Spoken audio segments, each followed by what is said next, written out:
Praise lord. ఈరోజు దేవుని వాగ్దానము యెషయా గ్రంథము 59వ అధ్యాయము 1వ వచనం చదువుకుందాం. చూడండి. రక్షింపనేరకుండినట్లు యెహోవా హస్తము కూర్చ కాలేదు, విననేరకుండినట్లు ఆయన చెవులు మందము కాలేదు. మీ దోషములు మీకును మీ దేవునికిని అడ్డముగా వచ్చెను, మీ పాపములు ఆయన ముఖమును మీకు మరుగుపరిచెను గనుక ఆయన ఆలకింపకున్నాడు. మీ చేతుల రక్తము చేతను మీ వ్రేళ్ళు దోషము చేతను అపవిత్రపరచబడి ఉన్నవి.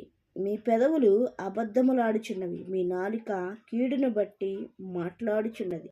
నీతిని బట్టి ఎవడను సాక్ష్యము పలుకడు, సత్యమును బట్టి ఎవడను వ్యాజ్యమాడడు. అందరూ వ్యర్థమైన దానిని నమ్ముకొని మోసపు మాటలను పలుకుదురు. చెడును గర్భమును ధరించి పాపమును కందురు. ఇక్కడ మనం ఎన్నోసార్లు ఏ విషయం కోసమైనా ప్రార్థిస్తూ ఉండినట్లయితే ఆ ప్రార్థనకి మన దగ్గర జవాబు రాకపోయినట్లయితే దానికి కారణం ఎవరని చెప్తున్నాడంటే మన దోషాలంటండి. మన దోషాలు ఏమవుతున్నాయంట, ఈ ప్రార్థన దేవుని సన్నిధికి వెళ్ళకుండా ఆపేవిగా ఉంటున్నాయంట. ఎందుకంటే రక్షింపనేరకుండినట్లు నా హస్తము కురచ కాలేదంటున్నాడు, విననేరకుండినట్లు నా చెవులు మందము కాలేదు అంటున్నాడు. ఆయన వినడానికి సిద్ధముగానే ఉన్నాడు, వింటానే ఉన్నాడు, రక్షించడానికి సిద్ధముగానే ఉన్నాడు. అయితే మధ్యలో ఏమవుతుందంటే అండి, మీ దోషములు నీకును మాకును మధ్యలో అడ్డముగా ఉన్నాయంటండి. నువ్వు ప్రార్థన చెయ్యి, నువ్వు దేవుని యందు విశ్వాసం ఉంచు, దేవుని యందు భయభక్తులు కలిగి ఉండు. బట్ ఏంటంటే నీతిగా ప్రవర్తించాలి. ఏంటంట, నీతిగా ప్రవర్తించి యథార్థముగా ఉంటూ దేవునికి ఇష్టకరముగా ఉంటూ నమ్మకముతో విశ్వాసముతో నువ్వు దేవునికి ప్రార్థించినట్లయితే నీ ప్రార్థన దేవుని సన్నిధికి చేరుతుందండి. నీ ఇష్టం వచ్చినట్టు నీ దోషాలు చేసేసుకుని నీకు ఇష్టం వచ్చినట్టు ఉంటూ మరలా దేవుని సన్నిధికి వెళ్ళి ప్రభువా నాకు అది కావాలి ఇది కావాలని నువ్వు అడిగినట్లయితే అది దొరకదని చెప్తున్నాడు. ఎందుకు దొరకదని చెప్తున్నాడంటే మీకును నాకును మీ దోషాలు ఎలాగుంటున్నాయంట, అడ్డముగా ఉన్నాయి.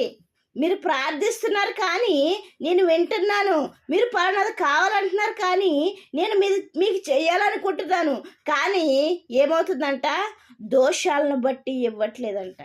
చూడండి, ఈ రోజుల్లో మన పిల్లలు మన మాట వింటే వాళ్ళకి ఏది కావాలో దానిని మనం ఏం చేస్తామంటే ముందుగానే సిద్ధపరిచి ఉంచుతామండి. వాళ్ళకి ఏది కావాలో అది మనము ముందుగానే సిద్ధపరిచి ఉంచేవారుగా ఉంటాం. అయితే వాక్యంతో నీతో నాతో మనందరితోటి మాట్లాడుతున్నాడు. లోకంలో ఉన్న పిల్లల కోసం మనం ఇంత చేసినప్పుడు ఆయన తన సహస్తాలతో మనల్ని తయారు చేసిన దేవుడు, మనలో జీవం పోసిన దేవుడు, మన కోసం అన్నీ తయారు చేసిన తర్వాత మనకి ఏది కావాలో అది తయారు చేసిన తర్వాత మనల్ని తయారు చేసిన దేవుడు మనకి ఏది కావాలో ఇవ్వకుండా ఉంటాడండి, ఇస్తాడండి ఖచ్చితంగా. కాకపోతే మనము కూడా మన పరలోకపు తండ్రికి ఇష్టం వచ్చినట్టుగా ఉండేవారిగా ఉండాలి. మనుషులకు కాదండి, మనకి ఇష్టమైన వాళ్ళకి కాదండి. ఎవరికి ఇష్టం వచ్చినట్టుగా ఉండాలి, దేవునికి ఇష్టం వచ్చినట్టుగా. దేవునికి ఇష్టము కాని వాటిని వదిలేసుకొని దేవునికి ఇష్టకరంగా జీవించినట్లయితే నీకు ఏది కావాలో ఏది అక్కరలో ఉన్నదో దానిని దయచేయడానికి ఆయన సిద్ధముగా ఉన్నాడండి.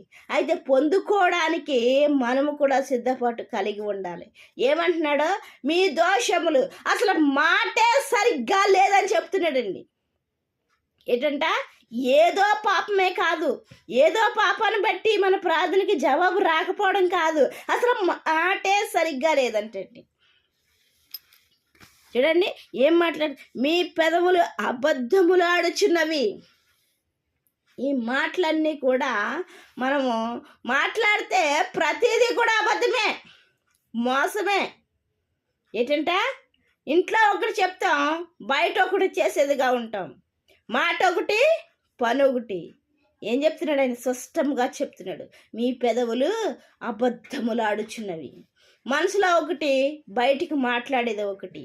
జాగ్రత్త అండి. వాక్యంతో నీతో మనందరితోటి మాట్లాడుతున్నాడు ఆయన.